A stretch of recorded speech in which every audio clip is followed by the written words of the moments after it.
Okay, good afternoon once again. I would kindly ask you to come a little to the front because unlike the presentation I have done before, I will not be speaking constantly, but the idea is that we speak together about what we see. So I will need you to participate, and if you don't participate, I will leave because I have not enough to say to get through the 90 minutes. And we have also decided if one of you feels comfortable in saying something but doesn't feel comfortable in saying it in English, you can say it in Slovenian. You just have to tell me beforehand and I will put on the translation to understand. So maybe we can get a conversation going this way. It's a little complicated, but I'm sure we will make it. Okay, so, yeah? Closer? Okay. Okay, so what we want to do now is basically I want to present a lecture to you that I have put together with my colleague Stefan Huber about 3 years ago at the Austrian Film Museum. It's called Being a Detective in Cinema, or at least that is the English translation of it because we normally do it in German. And the idea came about because there's a children's museum in Vienna and it's called Zoom, and it's a museum that makes exhibitions especially for children between the age of I think 5 years and 12, 13 years. And they had an exhibition on detectives. And so children could go in there and they could put on costumes, they could visit a crime site and investigate it. They had giant giant magnifying glasses and things like that. It's a really, really nice museum, and they put a lot of work and money also, I have to say, into these exhibitions, and children really like it. It's a fantastic place. And they asked us to make they asked us if we wanted to do a film program that was connected to the detective, and we said we don't do a film program, but we do some sort of lecture in which we will discuss with children what detectives are and how detectives work, and just talk about different figures of detectives in cinema. And so what we will do in the next approximately 90 minutes is we will watch a couple of excerpts from films throughout film history that deal with a detective, and I want to talk with all of you. So together we will talk about 3 things. We will first talk about the question which kind of detective figures are there, and we will get to meet 2. Normally it's 3 figures, but I had to shorten the whole thing a little bit. And after we have talked about different characters, different detective characters, we will then talk about what detectives actually do. I mean, what is the work of a detective? And in the third part, we will talk about why sitting in cinema and watching films and trying to understand films is maybe connected to being a detective. So the idea is really that the children should learn at the end of this lecture that maybe they are already detectives when they sit in cinema and take cinema seriously. So in the end, we will actually watch an excerpt of a film, and the film is called Rear Window by Alfred Hitchcock. Probably most of you know it. And the idea is to watch only the first couple of minutes and then deduct only from what we have seen what the case will be. So basically the idea is to prevent the case from happening because we already know what will happen beforehand. And this can happen because we watch and listen very closely and then deduct from that what the crime might be. Okay, so I think this is all I have to say in the beginning, and we will start now with the first excerpt. The first excerpt is from a film from 1959, and the film is called Sherlock Holmes. The film is called The Hound of Baskervilles, and it's a film that deals with the Sherlock Holmes figure, and we will watch an excerpt that is very much from the beginning of the film. And what we see is we see a client coming to Sherlock Holmes, and he tells him about the case that he wants Sherlock Holmes to solve. And the idea is that afterwards we will talk about who is Sherlock Holmes, and we will not talk about like who is Sherlock Holmes in general, but who is Sherlock Holmes in this film. And the important thing is that you don't only listen to what they say, but you really watch very closely, you listen to the sounds you hear, and then afterwards we will discuss who Sherlock Holmes is in that film. So can we turn off the lights, please? Therefore take heed, and beware the more in those dark hours when evil is exalted. Else you will surely meet the hound of hell, the hound of the Baskervilles. So ends the legend. And what, may I ask, do you think of that, Mr. Holmes?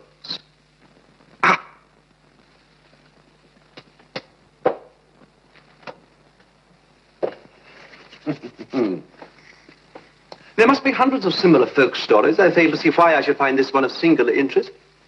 What do you say, Watson? Well, I'm sure Dr. Mortimer's intentions are for the best, but there seems little to be gained from what he's told us. I had hoped, sir, that the facts I have laid before you might have intrigued you as a detective. I was obviously mistaken. Good day, sir. Dr. Mortimer, it was something more important that brought you all the way from Devonshire to Baker Street. Something that occurred on Dartmoor on Friday, the 13th of June. You've known about it all the time, then? I know nothing, except that you live on Dartmoor. That you have a copy of the Devon County Chronicle in your briefcase dated June the 14th. That newspaper is published on Saturdays, but goes to press on Thursdays. You've kept it for something vitally important. There is nothing of particular interest in the headlines, therefore it must be in the stop press. So, whatever it was happened on the Friday the 13th of June. But this is remarkable. Superficial. There's nothing remarkable about using one's eyes. Now, sir, would you be prepared to give us the relevant facts? Yes. Yes, under the circumstances, I think I would. Proceed. Thank you. Well, this is just the stop press. Devonshire knight found dead. The body of Sir Charles Baskerville discovered on Dartmoor early today. Foul play not suspected. Of course, the account in the next edition is much fuller. Where are we? Yes, here we are. The death of Sir Charles Baskerville has caused much sadness in the small village of Grimpen, Dartmoor. Dr. Richard Mortimer, a well-known Devonshire personality, said today that... If you'll pardon me, Dr. Mortimer, I want just the plain facts, in your own words. Please. Very well. The plain facts of the matter are that a fortnight ago, Sir Charles Baskerville was found lying dead on the moor. Who found him? His servant, Barrymore. He and his wife are housekeepers up at Baskerville Hall. He fetched me at once and took me straight back to the body. Where was the body? Somewhere on Dartmoor, I know, but exactly where? It's a very large place. Near the Abbey ruins up on the hill, not far from Baskerville Hall. The place where Sir Hugo died in the legend. And the circumstances were exactly the same. You mean that Sir Charles had been attacked? That his throat had been torn out? Oh, no, no, no. No, the body was untouched. But his face... Never in all my medical career have I seen such a look of horror on a dead person. Sir Charles must have been terrified when he died. But he was alone. The strange thing was, there were no footprints, Mr. Holmes. That cannot be quite true, Kenneth. They were the servant Barrymore's, for instance, your own and Sir Charles's. Oh, yes, of course. But what I meant to say was, there were no other footprints. Facts are only of value when they're clear, concise, and correct, Dr. Mortimer. Pray continue. And there was another strange thing. Sir Charles must have been tiptoeing back to Baskerville Hall when he died. I could tell that because the footmarks showed only the toes of his boots. There were no heel marks. I'm something of an archaeologist in my spare time, and so I'm used to looking for the extraordinary. You have not yet told us what Sir Charles died of. Before you do so, I suggest it was heart failure. Well, the inquest found that he died of arteriosclerosis, with disease of the coronary arteries. A condition of the heart that can lead to heart failure. Yes, I think it must be hereditary with the Baskervilles. They all seem to suffer from the same weakness. Is there a successor to the family title? Yes, Sir Henry Baskerville. He's due to arrive in London tonight from Johannesburg. Why have you come to me, Dr. Mortimer, when you really don't believe that I can help you? I don't think I know what you mean. I think you do. Excuse me. Although you knew Sir Charles died of natural causes, you've implied that he met a more horrible death, that he might have encountered this hound of hell, the curse of the Baskervilles. Do you really believe that legend? There are many things in life and death that we do not understand, Mr. Holmes. Then I suggest you might have done better to have consulted a priest instead of a detective. Do you imagine that I can influence the powers of darkness? Okay, lights, please. What I forgot to mention is that this is a lecture we conceptualized for 8 to 11-year-olds. This might be an important information. And normally, we at the Film Museum, we show the things in their original language, but in this case, we do show them in a German dubbed version, so I prepared English versions for today. Okay, so let's talk about Sherlock Holmes. What have we learned about Sherlock Holmes? Who is Sherlock Holmes? And whatever you tell me, try to tell me not only what you have learned, but how you learned it. So what did you see and what did you hear that makes you think you know something about Sherlock Holmes?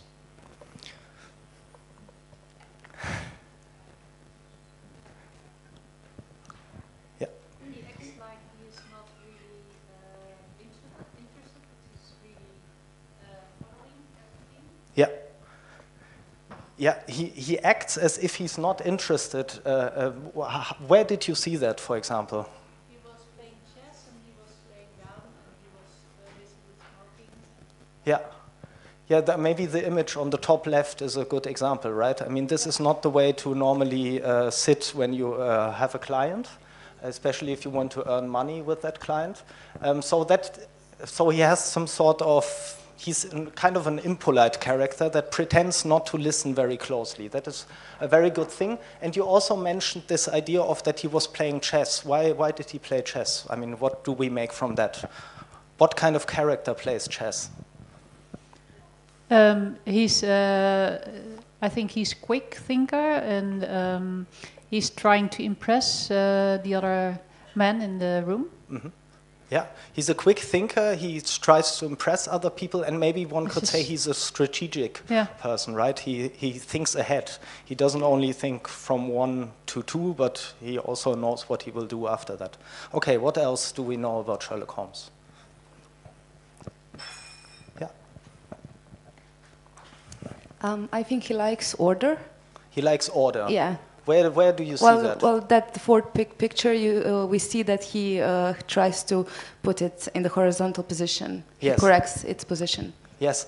Okay. I like that you saw this. Obviously, so he goes there and he puts the picture, which is a little bit not in the correct manner, on the wall. He puts it straight again. But then, if we look at the image on the top left, do you think he likes order? Yes. He likes to be comfortable. Yes.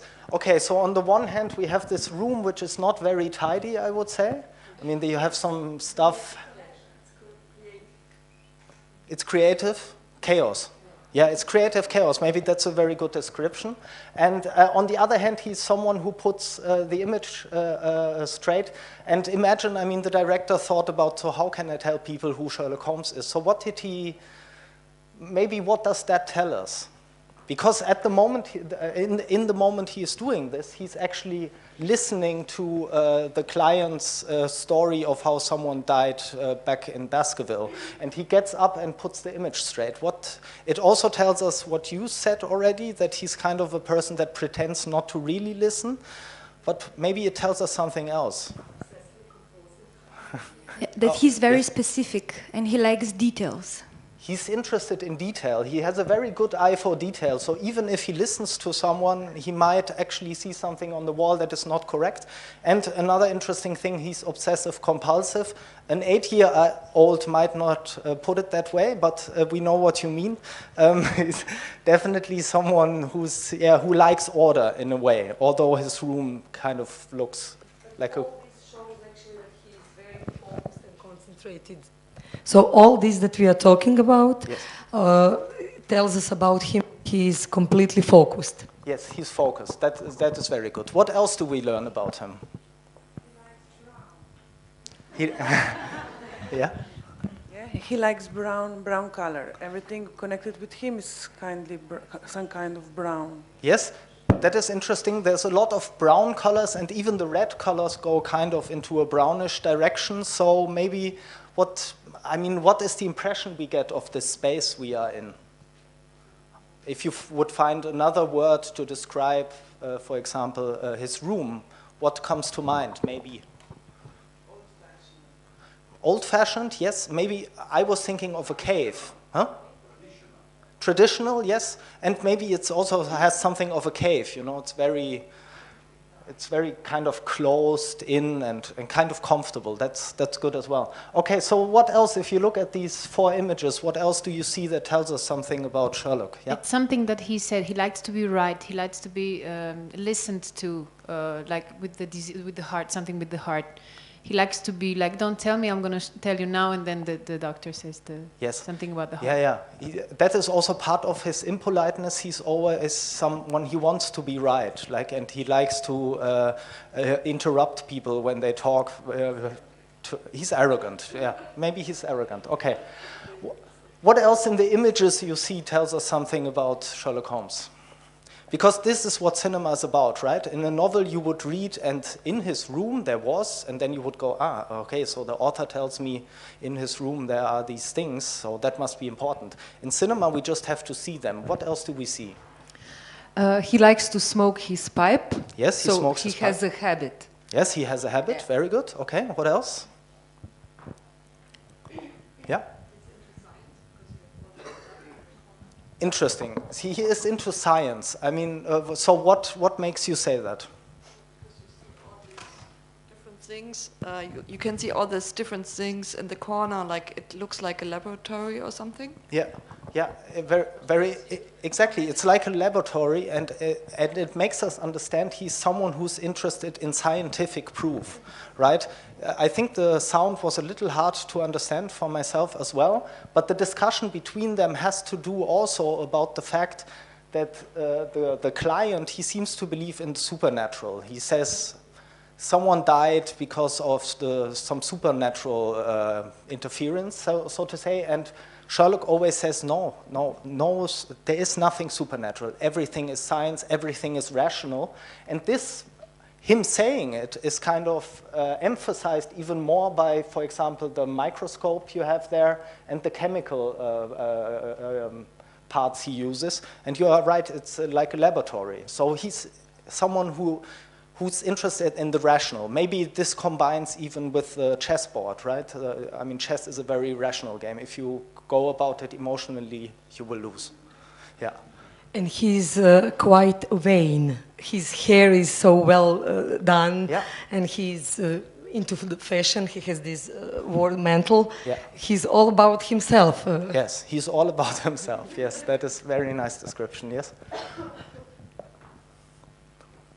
But he has a cross in the room, so what about God and supernatural? I don't think, I know it's not a cross? Do you mean this here? Yeah. I don't think that's a cross. I think that's kind of a stand to put the chemical parts in. Okay. It would surprise me if there was a cross in yeah, me too. In the room. So. Yeah, but still, yeah. Okay, so yeah, we have already found out a lot. I mean, is there a hint at... is there anything that gives us an idea when this is actually taking place? When does the story take place? Have you heard maybe anything that gives us an idea? I mean, obviously, if you watch the film and you know Sherlock Holmes, you kind of know he's not someone that lives today, so to say. But there's also a hint there that kind of gives us an idea.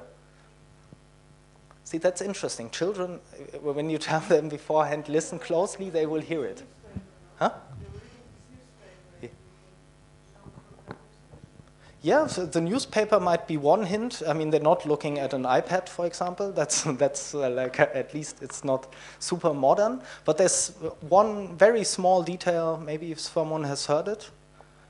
Okay, when they are talking at one point, you hear outside that there's a horse carriage going over the street, basically. And it gives us an idea that this is probably not in the time when there were a lot of cars outside, but probably in the time when people still rode horses and so on. This is just a minor detail, but anyway, might be interesting. Okay, and I think there's one thing that we really missed out on, and that is the guy on the left. Who's the guy on the left? Watson. And who is Watson, and how does Watson relate to Sherlock Holmes? He's a sidekick, yes. Another word an 8-year-old might not use, but nevertheless, we understand what you mean. How do we relate him to Sherlock Holmes? I mean, and how far is he different, for example?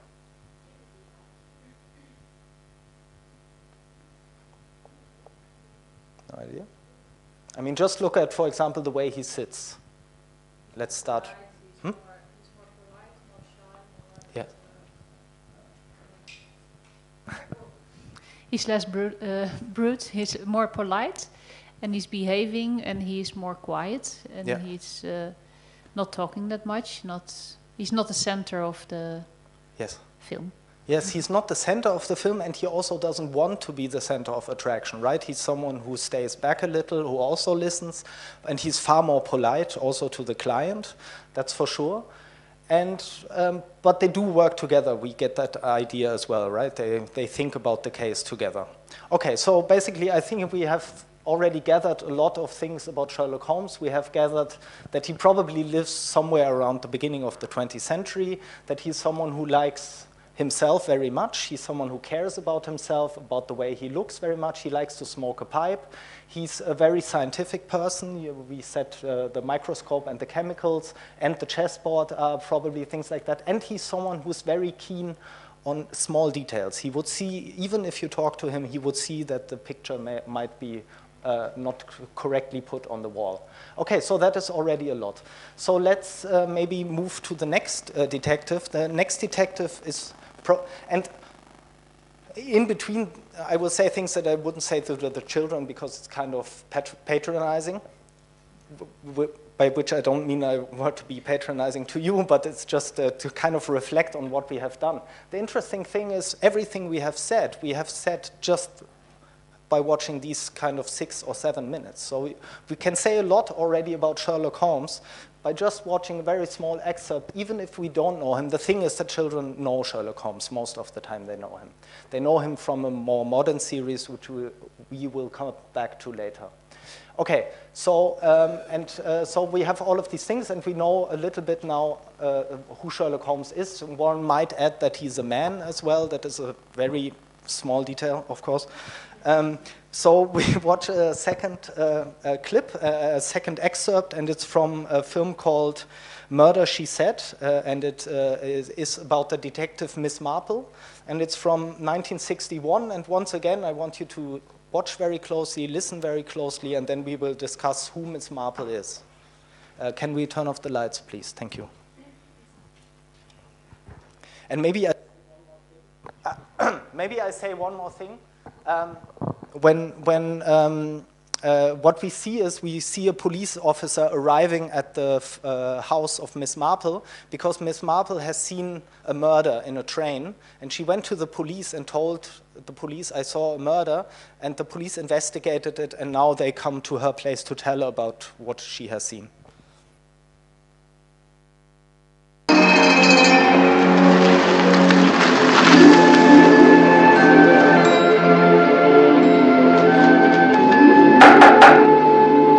All right, Lucy, I'll answer that. Morning, madam. Not today, thank you. Inspector Craddock, County CID, madam. Oh, I am so sorry. Do come in, Inspector. I've just been going through all the papers again for the last 2 days, and still not a word about the murder. I suppose the police asked the press to say nothing for the moment. Do sit down, won't you? Lull the murderer into a false sense of security, then pounce, eh? Oh! What's that? Oh, how stupid of me. Yeah. Yes, I am so sorry. Lucy, you will have some tea, won't you? Oh, some tea for the inspector, dear, please. Yes. Well, now, have you got him? Well, that is, we have come to the conclusion that what you saw on the train was, well, a man and a woman. Yes, as I said. I mean, perhaps they were honeymooners. Inspector, I may be what is termed a spinster, but I do know the difference between horseplay and murder. Of course, madam, Miss Marple, but the fact remains that there's been a thorough search of every train, and no hospital has treated any woman such as you describe. She was blonde and had on a coat with a pale fur collar. And no such woman has been seen getting on or off a train either alone or with anybody else. But of course not. She was dead. Further, a complete search has been made of every inch of the tracks for the whole length of the line. Negative. Oh. So you don't believe me? I didn't mean to imply that. You certainly did. Not at all. What then? I assure you, Miss Marple, that a woman cannot be murdered on a busy train a few minutes before a station without our finding out about it. I'm quite sure you mean well, Inspector. But if you imagine that I am going to sit back and let everybody regard me as a dotty old maid, you are very much mistaken. Good day.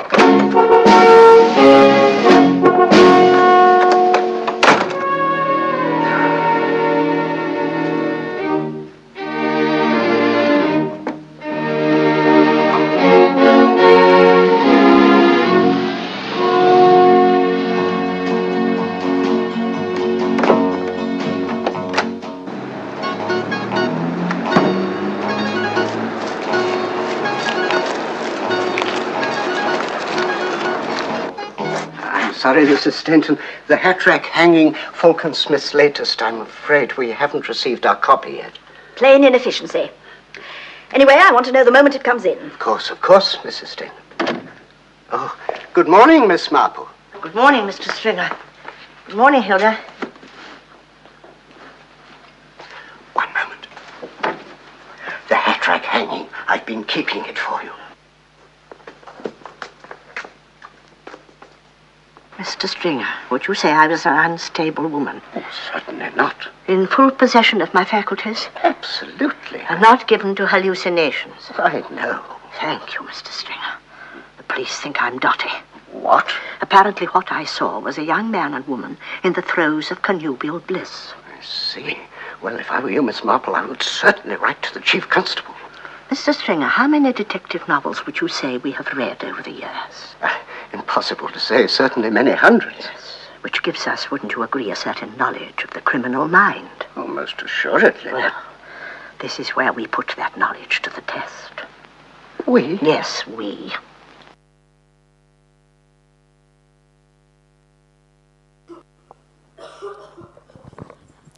Okay. So, again, who's Miss Marple? The boss. Yes? Yes. Yes. So we can understand. Yes, she can be intimidating. That is very interesting. And that is a shot, for example. I mean, that is a composed shot that should tell us exactly this, right? There's a woman basically standing and the man is sitting. How is he sitting? How would you describe the way he sits?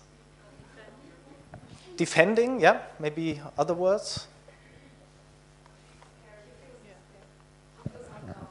Yes, I think he feels uncomfortable. Yes, he feels a little bit like he's holding on to that thing to not... A bit scared also? Yes, a little bit scared. Okay. Okay, and do you remember there is this moment, because in the beginning he comes in and he's also not very nice to Miss Marple, and then there's a point where he understands this is not a woman to make fun with. And what is that moment? When he sits down. When he sits down, why is that?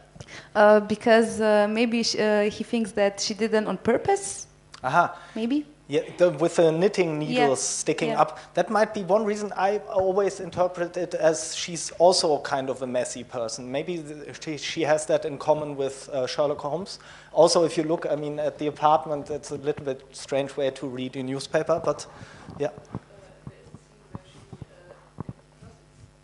But then there is a scene, first the knitting things is on her back, but then she used it kind of like a weapon. Yes. It looks really aggressive, so that's why I first of all also thought maybe it's just by chance. Yeah. But afterwards I thought, oh, maybe not. Yes. Yes, exactly. So there is this, in this little sequence, there is this moment we begin to think, okay, it's Miss Marple, she's an old lady, she lives in that house, she's probably a little crazy maybe, with all these newspapers around, and then slowly the sequence shows us, no, this is a woman to be reckoned with. And then, and it starts basically when she puts the needles, and then she even steps towards him with the needles, right? She really puts him in a bad position. Okay, that's something. What else do we know about Miss Marple?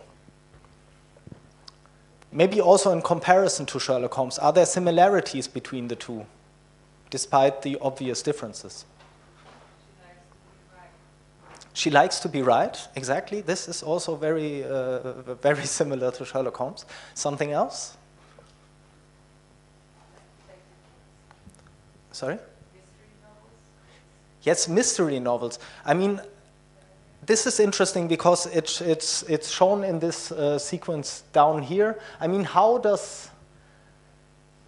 Let's talk a little bit about, I mean, this shot. What does this shot down here tell us about Miss Marple, this man, and books?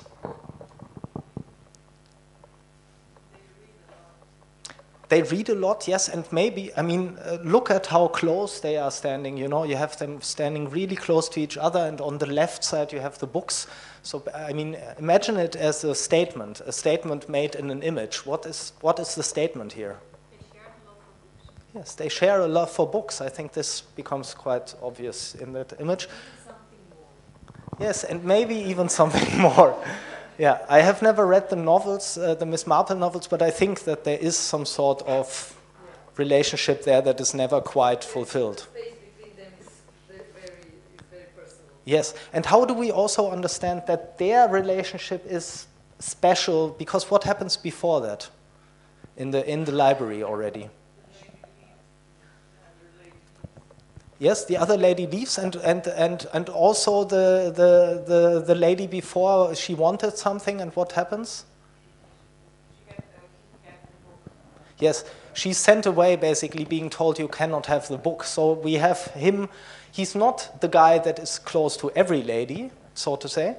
He can be. He's a real librarian, and if he says you cannot lend this book, then he will send you away. And shortly after, we have this image of him being very close to Miss Marple, so we understand they have this.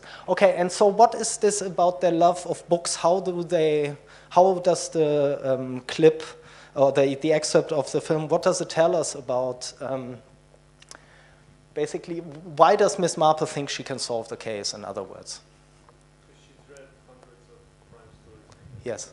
Because she has read hundreds of crime stories, and that is, I think, the difference to Sherlock Holmes, right? Sherlock Holmes would probably say, no one can solve any crime by reading crime stories. She said that she knows the criminal mind.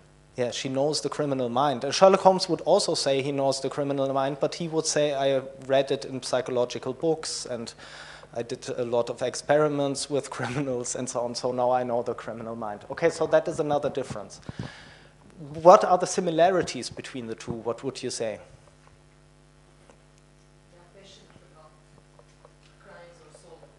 Yes, they are both very passionate about solving crimes. They both also always want to be right. What else? The interior of Miss Marble's home, like very closed. Can you just raise and your dark hand? Here at the balcony. Okay. Okay. Like the interior of the home. Yes, they both are kind of. I like the word you use, creative chaos. They both seem to have some sort of interest in creative chaos. That is also similar, and they're very dominant on the screen. Yes, yeah. Yes, they are both very dominant characters, and. She has her doubts that Sherlock Holmes, I think he doesn't. So she comes to the librarian to ask if she's crazy for real or not. Yes. So she has her own doubts. Yeah. Yes, this is very interesting. She does have her doubts, but she has his partner to reaffirm her that she is actually on the right track, so to say. Very good. And I think what is also, I mean, both don't seem so, let's say, sharp and dangerous at first, right? I mean, Sherlock Holmes seems a little bit like he's distracted all the time, never really listening, but he does all the time. And she is like this old lady where you think, yeah, you've seen a murder, but actually you've seen sexual intercourse. And so in the beginning, it's also this idea of she's not really someone that is sharp and that has a clear mind. And then in the course of the excerpt, we suddenly begin to understand, no, this woman is also to be reckoned with, you know, like Sherlock Holmes. Okay, so now we have met Miss Marple and Sherlock Holmes, and normally I also show a third excerpt from Emil und die Detektive, Emil and the Detectives, from the very early version from, I think, 1931 it is. Because that is another character, it's a child this time, and it also has elements of basically working together. It's a child that uses his friends to kind of deal with the guy that stole his money on the train. And I don't show this excerpt now because we don't have so much time, but the idea really at this point is to establish three different detectives and understand how very different they are. They can be a child, they can be an old woman, they can be a man, they can live in the beginning of the 20th century, they can live in the 1960s, they can be, live in Berlin in the city, they can live in London, they can live in the countryside. It doesn't really matter what you look like and how you live. It's more about what you do as a detective. And we already had some elements of what they do and what they are good at. And we want to concentrate a little more on what do detectives do. And for that, we will watch 3 excerpts from a film from 1924, Sherlock Jr. by Buster Keaton and Roscoe Fatty Arbuckle. And it will be 3 excerpts from throughout the film, and maybe some of you know the film. The film is about a guy who's a film projectionist, and but he's also very interested in detective work, so he constantly reads books on how to be a detective. And we will show 3 excerpts where he's actually following a criminal. And yeah, we will just then try to say what do detectives do. Can we turn off the lights, please? Thank you.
Okay, so basically what we saw is Buster Keaton trying to be a detective, and sometimes he takes things a little too literally. But so what do detectives do? What do they have to do their job? Which elements are there? They follow persons. Yeah, so for example, with the image on top where he follows him maybe too closely, but the idea is if you have a trace, you should follow that trace, right? It's like also when we think, if you have a thought about, for example, a film you saw, then you can follow that thought and see where it leads you and if the film kind of interacts with your thought or if you have gone into the wrong direction. Okay, so he has to follow them. What with the second sequence, the image on the left, what does the film tell us about detective work in that sequence? You have to adapt. How do you mean? Yeah, but can you describe precisely what he does? Well, he was on the rooftop. There was no obvious way of escaping, but he used what was there, right? Yes. Okay, so once you are in a trap, once you have gone into a one-way street, you have to find your way out. And you also have to, maybe sometimes it helps to be athletic, but then with Miss Marple, one would probably not want her to do that. So being athletic might be part of your job, but it doesn't really have to. But what actually, how does he end up on that rooftop? That is, I think, an important thing.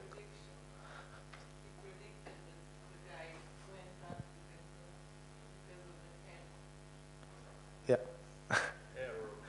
Yeah. So, I mean, try to describe it differently. What was his mistake? He mispredicted that the guy went up on the roof while he was hiding in the closet. Yes, and why did he think, you said it already, but I want to repeat it, why did he think the guy went to the roof? He saw the hat on the floor, he thought that he lost the hat while climbing the stairs. Yes, how does the hat get to the floor? How does it get there? The man left it there to misguide him, yes. The detective. So as a detective, you deal basically with people that give you wrong hints, right? Yeah. They put something there so that you believe a certain thing, and then you run away. Then you go the wrong way, basically. And then you have to find your way out, which we see in the right image of the second sequence. And the third sequence, what does it tell us? He's creative, yes, and maybe try to be a little more precise as well. Yeah, when he's performed in Old Woman. Yes. Immediately. Yes. Yeah, so you have to put on costumes, and also, I mean, in the beginning he's standing inside of the room with the criminal, and so what do you also have to do, maybe?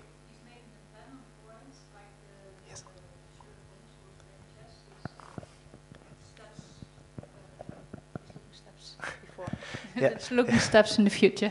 Yes, yes, right. He tries to predict what will happen, and you have to make plans ahead to make sure that you can get out of the situation, for example. And then there's also this, I mean, you can also see why both Miss Marple and Sherlock Holmes have an assistant, because an assistant is very handy in a situation like this.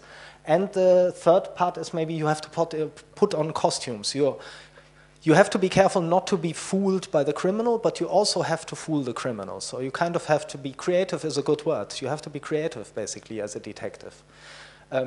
Creative and yet rational thinking. Maybe that's kind of what we could deduct from this. Okay, so, and basically this is the point where I normally try to establish that what the children and you have done so far is basically detective work, because you have taken small details from the images and you have put them together to form an interpretation about, for example, Miss Marple, who is Miss Marple, or who is Sherlock Holmes, or who is Sherlock Jr., and so on. So basically sitting in cinema is maybe very similar to Sherlock Holmes sitting in his room and looking at the wall and seeing that the image is just not quite right. So, and he takes that seriously, right? He doesn't just say, the image. I don't care, who cares about the image on the wall? He says, no, this image is not correctly put on the wall, so I will go there and I will rearrange it. And you kind of, from all the details you see and hear, you kind of need to deduct a theory. You kind of need to make an interpretation of what the crime is, who the criminal is, and so on. And in films, it's really about watching closely, listening closely, and deducting from that basically what normally in a novel is often written out, right? In a novel, they would say, Miss Marple was a woman of whom you would think that she's not very dangerous, but then, and so on. That would maybe be a novel. But in a film, it's kind of, the film doesn't really say that, the film shows it to us. So we have to look very closely and carefully, and film is not something, if you only look at with watch it with one eye and don't concentrate, you will miss all the details, and the story will become boring, because all the criminal stories are the same, basically. It's about the details that make it interesting. And so we want to train our eye a little bit, and this idea of seeing and hearing and deducting from that. And the next thing we will watch now is, again, Sherlock Holmes, but from a BBC series from 2010. Now I have to ask, who has seen the BBC series from 2010? Okay. Those of you who have may not participate in the next round of questions. I will show you a small excerpt of this TV series, and what we see is we see Sherlock Holmes, and the first time he meets his assistant Watson. So the TV series really begins with a partnership of Sherlock Holmes and Watson. And I will only show you like 20 seconds, and these 20 seconds we will see will be the first 20 seconds that we will see Watson, if we watch the whole episode of that series. And it's also the first 20 seconds that Sherlock Holmes sees Watson. And so the idea is, how much can we see, how much can we deduct about Watson, and how much can Sherlock Holmes deduct about Watson? And so you must really pay attention to every detail, everything that is being said, everything that is being shown, everything the actor does, and so on. So can we turn off the lights, please? So it's really a very short excerpt, so we have to concentrate.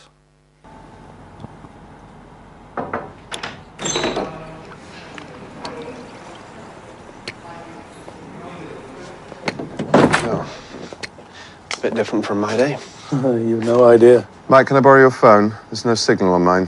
Well, what's wrong with the landline? I prefer to text. Sorry, it's in my coat. Here. Use mine. Oh, thank you. It's an old friend of mine, John Watson.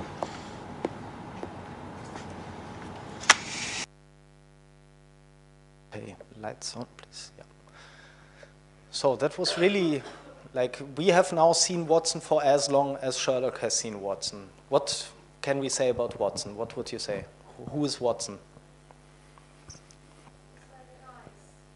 He's very nice. How do you, why is that? I mean, how do you... He met him for the first time, but he lends him his phone. Yes, he lends him his phone, so he's kind of a polite person, or even a very friendly person. Are there other things where you would say his politeness can be seen, or that he's maybe a polite character? Someone with manners, let's say. Oh, yeah, maybe the way he enters the door. I mean, just look at Watson, maybe. I mean, what did we see? What kind of guy is Watson? Let's focus on Watson. Say it again. Servile. Servile? What does it mean? He's ready to serve, to be nice and to please. Yeah, interesting. Yes, he's someone who... You see his gesture in the face. Yes. Yeah, he might be actually a little unsure, maybe a little bit, and he's also he's helpful, right? He helps people. Okay, yeah, that's good. Also a bit stiff when how he moves. He's a bit stiff somehow. I think it's insecurity. Any other interpretations as to how he walks? Yeah. Okay, he has a stick. So what does that tell us about Watson? He has a limp leg, so we begin to think, why does he have a limp leg? What happened? and so on. Okay, okay. Anything else? I mean, if you look at him, look at his shirt, for example, or look at maybe his hairstyle and things like that. What kind of person wears that kind of shirt and this kind of hairstyle? I know we are talking cliches now, but in a film, a director, you know, he says, I think he should wear this shirt. I think he should. He's a very controlled person. That's good. Yeah, the shirt is nice, very nice. Yeah, he doesn't want to stand out. Very interesting. Okay. What about the hairstyle? I mean, try to be, you know, huh? I think this is still considered a hairstyle. Yes. Yes. Yes. If short hair grows, he cuts it again. What kind of people constantly cut their hair? Mentally, yes, yes. Okay, but try to be, let's say, you said it, creative. What kind of person constantly cuts his hair? Yes? You are absolutely a military type. Okay, so maybe he was in the military. And then you have this connection with his leg, right? He's limping. So maybe, yeah, military is interesting too. Is in any sense proper? Yes, he's proper. Okay. So he's proper, he's helpful, he's kind and nice, and he limps. Okay. So let's see now what Sherlock Holmes got out of this very short conversation with him. Because right at this moment, he will now tell or ask a couple of questions to, I forgot his name now, Watson. Yes. Can we turn off the lights, please? Afghanistan or Iraq? Sorry? Which was it, Afghanistan or Iraq? Afghanistan. Sorry, how did you... Ah, Molly, coffee, thank you. What happened to the lipstick? It wasn't working for me. Really? I thought it was a big improvement. Mouth's too small now. Okay. How do you feel about the violin? Sorry, what? I play the violin when I'm thinking. Sometimes I don't talk for days on. And would that bother you? Potential flatmates should know the worst about each other. Well, you told him about me? Not a word. Then who said anything about flatmates? I did. Told Mike this morning that I must be a difficult man to find a flatmate for. Now here he is, just after lunch with an old friend, clearly just home from military service in Afghanistan. Wasn't a difficult leap. How did you know about Afghanistan? Got my eye on a nice little place in central London. Together we ought to be able to afford it. We'll meet there tomorrow evening, 7 o'clock. Sorry, got a dash. I think I left my riding crop in the mortuary. Is that it? Is that what? We've only just met, and we're going to go look at a flat. Problem? We don't know a thing about each other. I don't know where we're meeting. I don't even know your name. I know you're an army doctor and you've been invalided home from Afghanistan. I know you've got a brother who's worried about you, but you won't go to him for help because you don't approve of him, possibly because he's an alcoholic, more likely because he recently walked out on his wife. And I know that your therapist thinks you're limp psychosomatic, quite correctly, I'm afraid. It's enough to be going on with, don't you think? The name's Sherlock Holmes and the address is 221B Baker Street. Afternoon.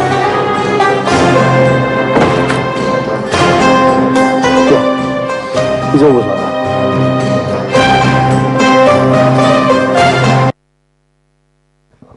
Okay. So I think we've done okay, actually. We found quite many things. We said he was in the military. He's a very, let's say, you used a nice word, like a very tidied up character, I think. But Sherlock also found some other things, and I just want to repeat them because the sound, I also have problems understanding what he says. So he says Afghanistan or Iraq, so he is asking him, so where were you? Where did you get, basically, you were in the military and where were you sent as a soldier? He's also saying, I think, that the limb is psychosomatic, which is also hard to explain to 8-year-olds, but we've done it so many times now that we found a way. It basically just means that there's not real pain in his leg, it comes from his head, so to say. What else does he say? He says you have a brother who gave you his phone, who's probably an alcoholic, and he knew that this was the guy that was looking for a flat, because earlier his colleague had told him that he knows a guy that is looking for a flat, and he asked Sherlock basically if they want to share that flat. I think this is it. Did I miss out on anything? It was... Yes, and the brother's divorced, right, from his wife. That is an interesting detail. Okay, so later on in that episode, there is another meeting of the two move into the same flat, and then at one point, Watson asks Sherlock how he did know all of these things, and now Sherlock explains to us how he knows all of this. So we will watch this just to improve our own detective skills. Lights out, please.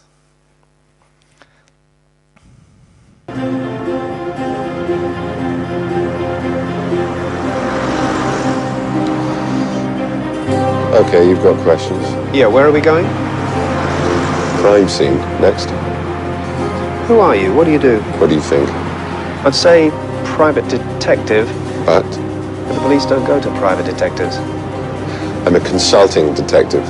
The only one in the world. I invented the job. What does that mean? It means when the police are out of their depth, which is always, they consult me. The police don't consult amateurs. When I met you for the first time yesterday, I said Afghanistan or Iraq. You looked surprised. Yes, how did you know? I didn't know, I saw. Your haircut, the way you hold yourself says military. But your conversation as you entered the room... A bit different from my day. Said trained at Bath, so army doctor, obvious. Your face is tanned. But no tan above the wrists. You've been abroad, but not sunbathing. Your lips really bad when you walk, but you don't ask for a chair when you stand, like you've forgotten about it. So it's at least partly psychosomatic. That says the original circumstances of the injury were traumatic. Wounded in action, then. Wounded in action, suntan, Afghanistan, or Iraq. You said I had a therapist. Got a psychosomatic limp, of course you've got a therapist. Then there's your brother.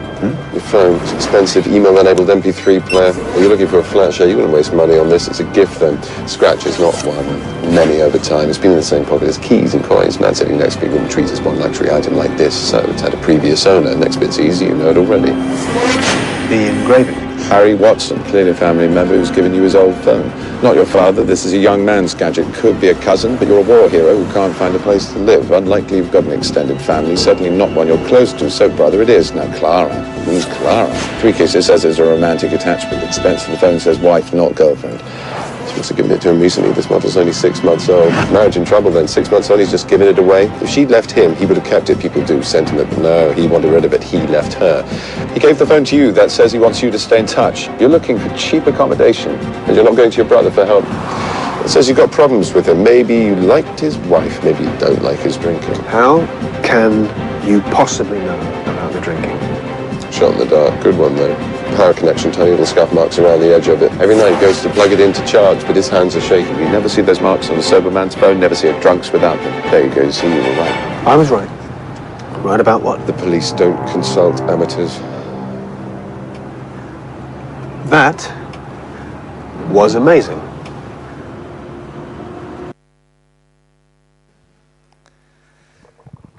Okay, so I mean the sound is now becoming a small problem in this part because we have missed all the interpretations, but maybe we can deduct, because the interesting thing is that the sequence tells us basically how we interpret things, and it tells us how film basically makes us interpret things by showing us the close-ups of what Sherlock has seen. So maybe we can try to put it together. So let's start with the picture down below. What does he deduct from that? This is something we also deducted.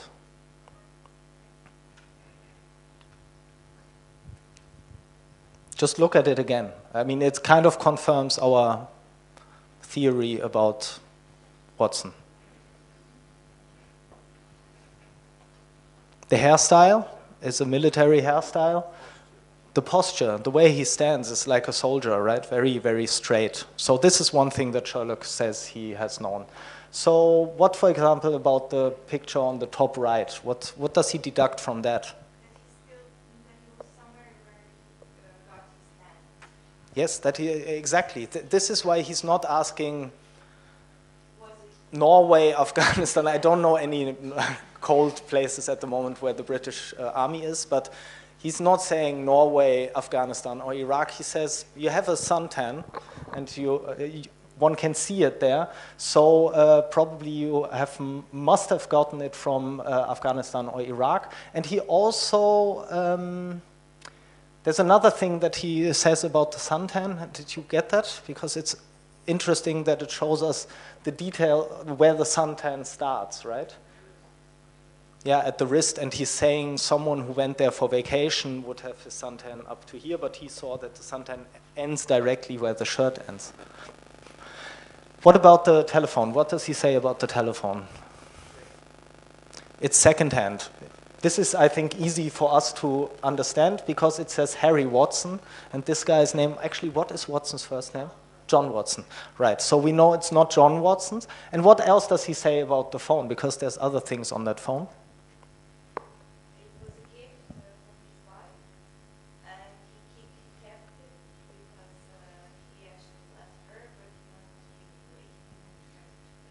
Yes. Yes, and so he understands that this is probably from the wife by saying from Clara. He also says that this is a very modern phone. In 2010 it was, and he says this is not a phone that old people would use, so it's not from your father, it's probably from your brother. And it has the 3 X's on which are, I think, 3 kisses, so it must be a love relationship that brought the phone from a woman to Harry Watson. Okay, and the used part, I think, becomes visible with the scratched screen. And then on top, that is the part where Sherlock himself says, this was not quite obvious, it was a wild guess. What does he guess from that? Yeah, yeah, yes. Yes, he was drunk many times when he charged the phone, which means he's an alcoholic. So he's saying your brother is probably an alcoholic. Okay. Yeah, so basically you see we can still improve a little bit in our finding the clues and interpreting what is actually going on. And we will do it for last time now by watching the first, let's say, only 5 minutes of the Rear Window. Who has seen Rear Window? Okay. I mean, you can participate, but try to negate what you know about the film. Try to concentrate only on the 5 minutes, and everything you say should be connected to those 5 minutes that we will see. And once again, really take everything seriously you see, everything seriously you hear. Look at the way the camera shows us things, and then from these 5 minutes, and nothing will happen, nothing really happens in those 5 minutes, but I think we can deduct or interpret the whole case that is going to happen just from these 5 minutes. And actually we will watch these 5 minutes from Rear Window from a 35mm print. This is just a side note. At the Film Museum, because we are a film museum and we also want people to understand that there's a history of the medium, we always show at least one part in the lectures always from an original print. So we will watch 5 minutes from 35mm print and then discuss it.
So what I forgot to say, but I guess you all know it, but the kids I normally tell that it's so a crime will happen.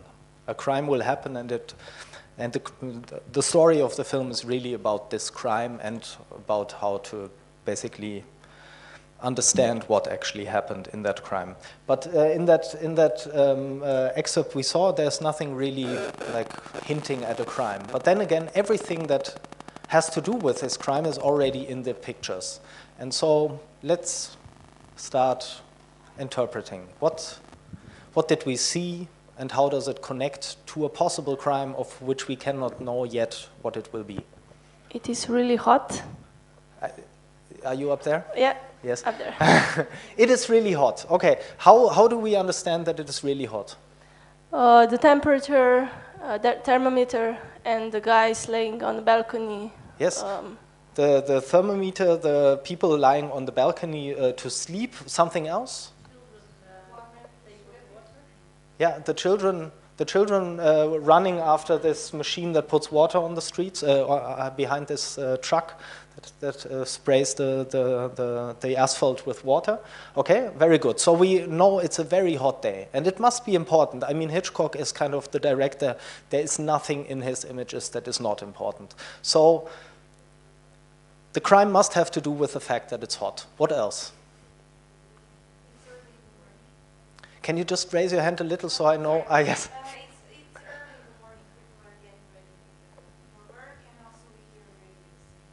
Yeah. Okay, so it's morning. Yeah, yeah. And the guy with broken leg and broken photo camera. I would say it's connected maybe with some disappointment before that scene. Okay. Like maybe his photograph, and he was damaged in the scene when he was shooting the race car race. Who can describe this shot more closely? I mean, it's a very interesting shot. I mean, just imagine other directors would have said, and now we do a backflash and we tell you what happened to L.B. Jeffries, whose name we know because it is on the cast, right? Yes? Very long cadre. I don't know how to say in English. Tracking shot, yeah. Yeah. I think, yeah. So from the beginning, he's actually telling us by movements of the camera what is happening in the neighborhood. Yes, and maybe stay with this camera movement that we had in the end. So the camera movement starts basically with him and then his leg. So we understand the guy is called L.B. Jeffries, the guy has a broken leg. And then the camera goes to show us what? Building. We see the lady on the book, and maybe she looks like the lady behind the window. She's stretching, maybe ballet dancer. Aha. Okay, so there's another connection. There's a woman really at the end on front of a magazine, and she looks a little bit like the lady opposite who's doing the gymnastic work to wake up in the morning. Okay, so there's another connection there that is very interesting. Okay, but let's stay with, so the broken leg goes to the broken camera. So what do we make of that? He's a kind of photographer who shoots dangerous scenes, right? There is, I think, also a war photograph, a picture there from war and some other dangerous scenes. So we get a picture of him as a photographer. Yes. So he's not an ordinary photographer. Yes, very good. So we understand the broken leg is connected to the broken camera, and the broken camera is connected to the images he shoots. Consequential. It's just yes, and it's all in one shot, right? It's really like a line of thought saying this is connected to this is connected to this. So what does it tell us about L.B. Jeffries? What kind of guy is he? You are right about his profession, but these people that do this kind of photography, what kind of characters are they? Adventurous.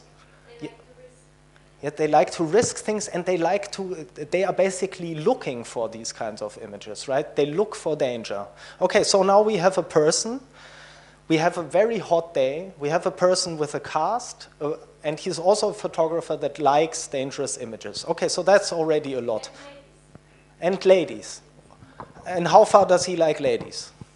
Why do you say he likes ladies? Because of the magazines at the end. Yes? Yeah. And what do we see just shortly before we see the image of the woman on the magazine? A photo of a woman. And is there something strange about that photo? It's a negative. It's a negative, okay. That is kind of strange. I mean, here again with 8-year-olds, it's kind of maybe a little complicated to talk about the implications of that, but Hitchcock was very interested in psychoanalysis, so there's a connection between basically why does this guy have a negative image of that woman and the positive only on the magazine? I don't know. And then there's this image of the other lady doing her gymnastics. Okay, so we have this guy, maybe we can say he has a strange relationship towards ladies somehow. Maybe let's leave it at that. And then he's interested in dangerous images. He's hunting for dangerous images. It's a hot day, and he has a cast. What do you make of the connection between the cast and the guy that looks for dangerous images? What is the... Yes, he was in an accident. I think we can be pretty sure somehow his leg broke when the camera broke, right? Okay, so, but what might be the connection? I mean, why does Hitchcock tell us of a guy who can't move? Who's also a guy who's interested in these kinds of images. He will be bored, yes, this is very, very important. And also, he will not only be bored, but what might be his problem in the rest of the film? Yes, not being able to move. Okay, so now we already have a lot, right? We have a guy who's obviously very interested in dangerous images, who has a strange relationship to women. It's a very hot day, he has a cast, and he cannot move, and he normally is used to moving, right? He can move and find his images and so on. Okay, so that is already something. So now let's go to the beginning of the film, because there have been, I mean, before we see the cast, Hitchcock shows us the courtyard twice. What does he tell us about the courtyard? Yeah. Yes, that is very interesting. It's open, and how does he tell us? No, you stick with the microphone. I've seen. And how does Hitchcock tell us it's open? It's an open space. Because we have a view on the street. We have a view on the street, and we see the cat. No, it's not the cat. Yes. We've seen walking the cat around. Yes. But we have a view to the streets in this gap. Yeah, we see in the back street, like in the back of the image, there's the street. And here also, I mean, the cat, what does the cat tell us about the court? Yes. Yes, exactly. The cat is telling us that you can reach any point in this court from any other point, right? Somehow all these places in the court are connected. Okay, so that's good. But what else? How does he tell us about the specificity of this court as well? What else is there that Hitchcock tells us? The people living really close to each other, and there's certain kind of intimacy, because you can see these people in the bed but outside, and you see all these small rituals, routines, and so on. It's really close, but also there is a certain intimacy. Yes, there's an intimacy between those people. There is a couple sleeping outside on the balcony, which is kind of, I mean, everyone can watch you waking up. It's not a nice thought, for me at least, actually. And what about this guy, for example, that shaves? What about this guy?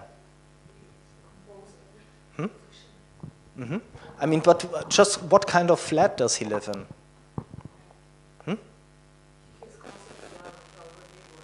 Yeah, a big flat, and also it's very open as well, right? It has a huge glass cover. You can really look inside. And now, if you think about, so the first round of the courtyard with the camera, it's kind of a panning shot that shows us all of these details about the court. And then in the second round, you have 3 images. You have the man, the couple, and the woman. What do we make of that?